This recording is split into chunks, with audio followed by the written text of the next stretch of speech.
For the first time in over 2 years, local Premier League fans will have the opportunity to watch their teams in person, as the Professional Football Jamaica Limited, the PFJL, will have fans at matches starting this coming weekend. In breaking a 2-year drought, a maximum of 1,300 fans will have the opportunity to see their teams play in the nation's top-flight football competition at the Drax Sports Complex this weekend.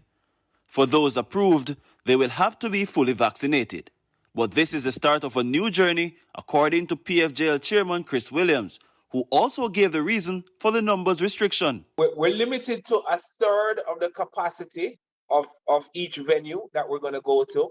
And so Drax Hall, we've been approved for 1,300 spectators. So we are a little disappointed. We would have hoped for a bit more, but we're grateful that we have the ability to add the spectator drama to the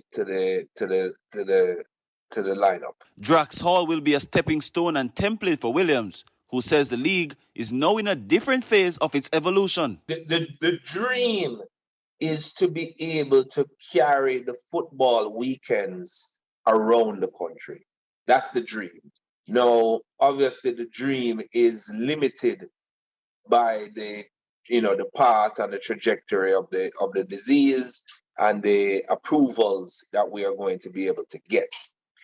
So we have Kingston approved with Stadium East, the National Stadium, and Sabina Park. The trip to the North Coast could also come as a relief for the players who have been playing on the artificial surface for over a year at the Captain Horace Center of Excellence at UWI.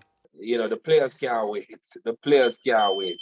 Not just grass, but an excellent grass surface.